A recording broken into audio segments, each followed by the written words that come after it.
Hello, I'm Richard Litchfield, Chief Exec of Eastside Primetimers Social Sector Consultants, and today I'm joined by Gemma Peters, the boss of the charity Blood Cancer UK. Welcome, Gemma. And today we're going to be speaking about financial resilience and what leaders of charities around the country are doing right now to renew and reorganise their organisations. This forms part of a series of videos that we've been working with other chief execs on, putting out ideas and practical experiences of social sector leaders for social sector leaders. And there's some more resources and tips on our website at ep-uk.org. So Gemma, thank you for joining us. And perhaps we could start by asking you to give us an overview of Blood Cancer UK and what you've been up to. Very happy to do that, Richard. Thank you for inviting me on. So Blood Cancer UK is a charity. We've recently changed our name, but we have been around for 60 years, used to be Leukemia Research Fund. So like lots of charities, we were set up by a family who lost a child to leukemia.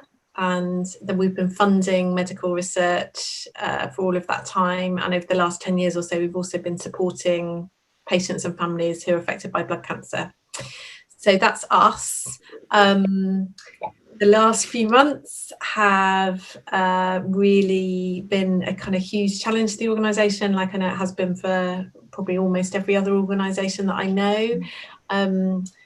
I feel like it's been particularly challenging for us because it transpired very early, probably in about February. We clocked that if coronavirus were to come to the UK, then it was likely that people affected by blood cancer were going to fare pretty badly just because of the effect that blood cancer has on your immune system. And sadly, that's transpired to be true. So we support, the 250,000 people in the UK with blood cancer, and 200,000 of those are in the clinically extremely vulnerable group that you've heard probably people talk about and that they were shielding. And so that resulted in a huge influx of demand for our services because there's so much anxiety and worry from the community about what this would mean for them. And also at the same time, huge pressure financially, the same pressure that everyone else would feel from all the kind of fundraising events and things not happening, but compounded by the fact that most of our supporters are people who are directly affected. So the people least likely to be doing those social activities that generate money were that group. And so I think it's one of the interesting things about these conversations is you track back and think what happened when, but early we recognised that there was going to be big challenge. Throw into that we were in the last stages of a rebrand and name change, which was due to happen and did happen in fact at the end of March.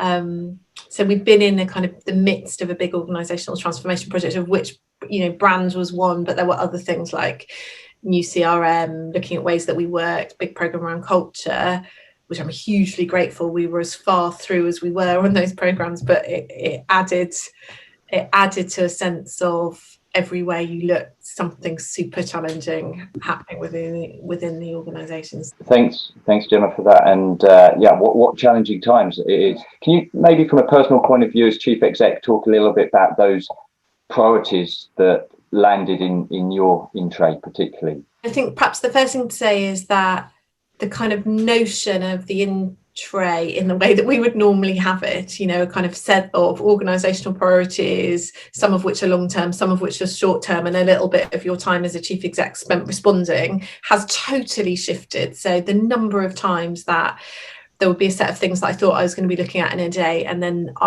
something's come in that's meant the whole day or the whole week or the whole weekend has been spent on something else because something big has happened, has been that has been a defining thing. The sort of lack of ability to get the organisational gathered up around anything long term, and in kind of as a chief exec letting go of it and saying actually the right thing for us to be doing is to be really on top of what's changing externally, what's changing for people affected by blood cancer, or for the first few months on a daily basis. Those meetings were happening, and then making sure my job as chief exec was to make sure that the organisation understood what had changed, understood what it was they needed to do, and that we had lined up the resources, whether that was time or financial resources or capacity by moving people to meet those new needs, that became the job, alongside a lot of media work, kind of taking on a voice externally to make sure that people knew where we were, and that they needed to find us. So I would say that those kind of three things: what's happening in the world, what we're measuring, does everyone know where we're going now? Because clearly the objectives that we had, we just launched a new strategy not very long ago. Clearly that's shifted now. Well, we're making sure we're spending time on the right things that matter, and have we got sufficient resources and they lined up in the right places in different combinations is what I've spent all my time on. Yeah. And I guess alongside that was a sense of saying, okay, how are we going to get a handle on what the medium term looks like? Because we can't be in crisis mode for a year. Like, no one can do that. Individuals can't do that. Organisations can't do that.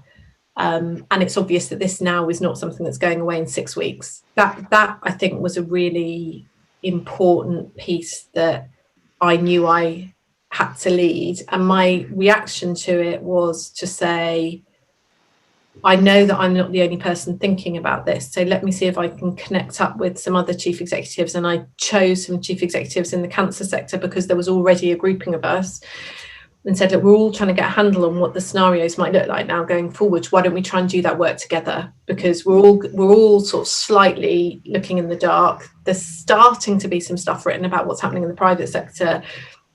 There isn't anything yet, the kind of futurology stuff about the charity sector, but we've got to get a handle on it. So let's try and do that together. And we just basically divided up, like, what are the things we need to understand?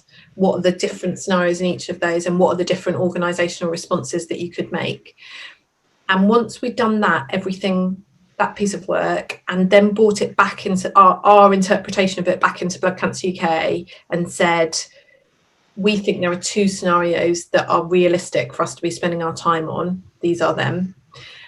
And that there was then a kind of noticeable increase in the level of calm, probably for me personally, but also for the senior team, because suddenly we had a framework which we could start to understand what was happening around us in, and then we became more confident of that, because over time the things we were monitoring were telling us that it was one of those scenarios, and it was looking increasingly likely it was this one. And although that scenario was bad, I mean, because that was when we realised that probably our income loss was going to be, maybe £6 million this year. It's actually turned out to be a bit lower than that, but we were projecting 6 million this year, and critically that it was likely to be 4 or 5 million lost the year after, and 3 or 4 million the year after that. That is not a happy scenario as a chief exec to be looking at, but it meant that we could start to say, if that is the case, then what do we need to do? And if it's better than that, what does that mean? And how do you jump between those 2 different scenarios? And it gave us a way to anchor some key discussions and decisions. That collaboration sounds like just an excellent thing to have done, and with sector peers. I read that the restructure, the response then to that planning meant that you needed to bring this team down from something like 120 to 87. How you went about that restructure? Yeah, so that scenario planning helped us see that even in the best case scenario, actually we would be all right for the first year because we had reserves, but we couldn't sustain the size of the organisation over the next 3 years if that was what the financial outlook looked like. It became obvious that one way or another the organisation was going to need to have to shift. And I should say that we had whole team meetings every week all the way through, and at the beginning a couple of times a week. And I was really open all the way through with the organisation about how much uncertainty there was. I was incredibly positive and proud and cheerleading of how amazingly the organisation diverted to support the front line, and people took on new jobs and left their sports fundraising jobs and started working on the support line and things. But equally was saying, I know you want certainty from me, I can't give you that certainty because of what's happening, but I'll tell you the things we're looking at, and we're looking at these things. And as we went into that planning work, I was very open that that's what we were doing and what we were looking for. So I think when I said to the organisation, one way or another, we're going to have to be a different organisation, and we're going to have to be smaller, and we're going to have to spend less, then I don't think that was it wasn't a surprise for anyone, because they'd been on the journey with us. That doesn't mean that it becomes any easier. You know, I've lucky to have a very highly motivated, highly engaged team who love working at the charity. So the prospect for anyone that might mean they couldn't work at the organisation anymore, it was incredibly difficult. My sort of mantra all the way through has been, I can't take away the uncertainty, but what I can do is promise you that I won't be holding stuff back. I will always be open. I will always answer your questions, however difficult they are. There will always be fora for you to do that in, either one-to-one or as part of a group or anonymously. We set stuff up really early, and you might not always like the answers, but you'll never feel like there's something about to happen to you that you don't know about. And you know, it felt true to our values that we're a blood cancer community. The staff are one part of that community, as are people affected by blood cancer, as are their families, as are our clinicians, as are the scientists who we fund.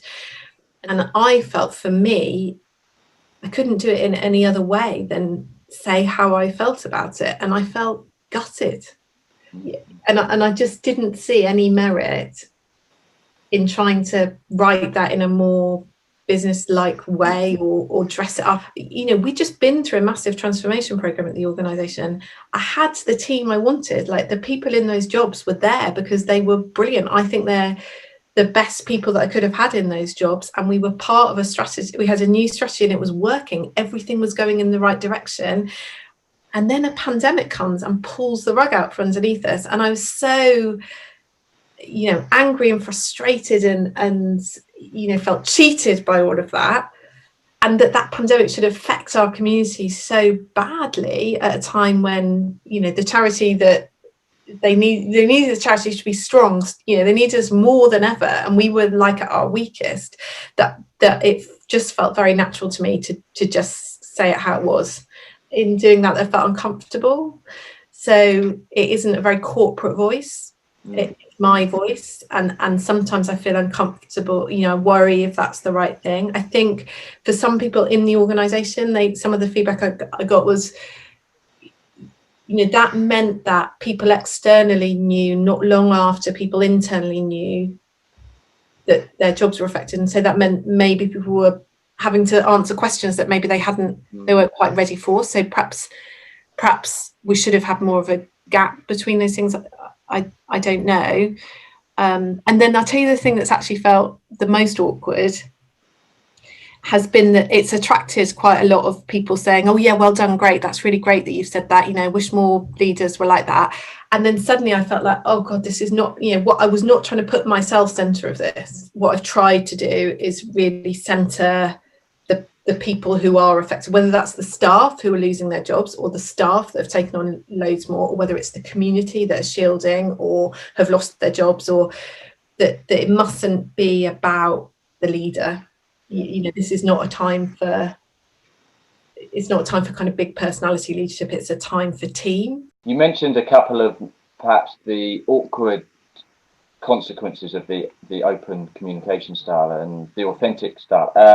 But have you also found the opposite, that there's been some surprising maybe benefits or impacts, responses that you have received? Yeah, I mean, people have been incredibly positive about it. So I told you, I think earlier, that we've been through a rebrand recently, and that was quite controversial for the organisation because we'd only relatively recently changed our name, like before my time, but say in the last 5 or 6 years. So to go through another rebrand, obviously there was a big risk that the community were going to not like that. So our approach to that was to spend a lot of time with people and to be really open and say, yeah, this isn't ideal, that we're thinking about this, but here are my choices. What do you think? You know, not try and say, oh no, nothing went wrong, it was all fine. But actually, yeah, we've obviously, you know, now knowing what we know, that was not the right thing to do. So should we stick with it and double down, or should we change? What do you think? And that kind of honest appraisal of the situation was really well received, and so that gave me a confidence, I think, that was going to be the right approach here. Like when the chips are down, just, you know, tell it how it is, and people respond to that. I'm not 100% confident that this is definitely the right answer. I'm telling you, this is everything that I've taken into consideration, and therefore I'm making this choice. And in some of the conversations that I had, both around the rebrand and people that were unhappy around some of the changes at the organisation over the last few months, is I've said, look, it is right that I might have got this wrong, and you might finish this conversation and you might think I've got it wrong, but I can promise that you'll finish this conversation and understand why I took the choices I did. For sure. I always think on the restructures that basically being really clear on two things, really clear on the process, because if my job is being put at risk, or even if it's not, if it's a colleague, then I just want to know that there's an open, transparent, fair process. Because I wanted to ask you the positive side of restructure as well as the negative about what your experience has been about that. So clearly it's painful. Important team members would have been lost and exited the organisation, but at the same time they do always give you an opportunity to do things differently. Can you talk a little bit more about that, about what this restructure actually enables you to do differently? Well, so I think there are two elements of that. One element is, what were the kind of problems and pain points we had anyway in the organisation that this gave us an opportunity to look at again? And so there were definitely some areas where there too much siloing had happened. We were trying to pull some stuff together, and actually we'd seen in the pandemic that we'd been better at pulling some stuff together. So could we cement that in new structures? And then the other bit was, could we collapse some of the hierarchy a bit more, which we'd already started doing, but actually we were going to have to get rid of some people. Could we, it was small, so could we kind of make it much flatter? And they were two things that I think everyone in the organisation would agree were positive. But the second thing is, of course, that the world which we were are entering now, was different. So there was a piece which was, can we see how we're going to have to be different going forward to what might have been the perfect team in January? And so for me, that was, there's not much I know, but what I know is there's a lot of uncertainty. And what I know is that I need maximum flexibility in my people and in their roles. We were looking for kind of generalists who could move across different briefs, who, looking at how we would use, how were we going to bring data into the organisation quickly about what was happening, and how could we align groups of people around changes in activity for the organisation quickly. And we'd seen some of that happen over the last few months, and we could see that some of it was more difficult than we'd like it to be. So we did use this process to kind of make roles much less, like a sports fundraiser, a individual giving fundraiser, a legacy fundraiser, a information support person, but to kind of make the jobs much more about, not about a function, but about an audience, and about how you kind of respond quickly to what an audience needs of you. So we've got much more flexibility across roles, which I think for people who are in the organisation actually is really, well, I know I've seen it, people finding it really exciting. It sounds like it's improved and empowered the roles of those that are staying with the organisation. I wanted just to bring this maybe towards a conclusion by asking you to put yourself in the shoes of another charity chief exec who might be about to embark on a restructure and a similar process that you have gone through over the last few months. What tips would you give that person about doing a restructure? So I'm wary of giving people tips about these sorts of things. I think each organisation is different and no one knows it better than the leader of that organisation. But I'd say some of the things that I would definitely do again if I were in this position again is about, communicating all the time. It feels massively like you're over communicating. I'd look at my diary and think, I can't believe I'm going to end up saying exactly the same thing again in another meeting. But it's just super important, and I know how much people have appreciated it. And amazingly, on the exit interviews of everyone that left, but those people are leaving, will come and work for us again, and they're positive about the process, which is a pretty incredible position to be in. So I think that bit is really important. I hope what I've got right is that I tried to do this in one go. So on this, in a way, we may have reduced the organisation by more than we definitely needed to, but what I've tried to do is build in space such that if our forecasting is wrong and it's worse than we think, we don't have to go through it again, but also that we've got some resource to invest in new ideas as they come. One of the things, my board have been great through this, but one of the things someone said to me early on the board is we're not going to cut our way out of this. You can't just cut costs to get through this situation. You've got to grow out of it, and if you're going to grow out of it, you've got to have something in the bank to invest. Like when you've got good people, they're going to find some stuff that works. Let's just believe that, and then we've got to have some money to back them.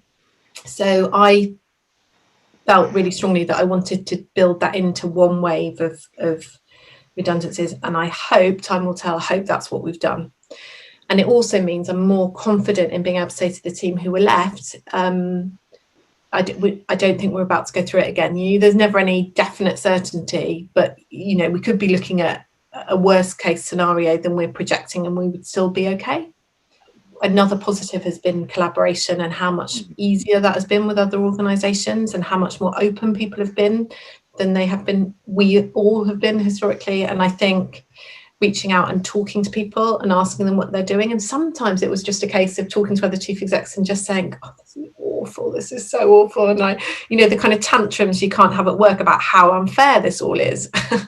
That some of that, you need to release that somewhere so that you can be the kind of positivity, calmness, voice of sanity that the organisation needs you to be. I think I've got a few fellow chief exec friends who have just basically kept me sane over the last few months. I don't think I could have done it without them. Thank you so much. That was great, and I love the words of wisdom at the end about doing it in one go, keeping some money aside to invest, and I think something around collaboration and openness as well.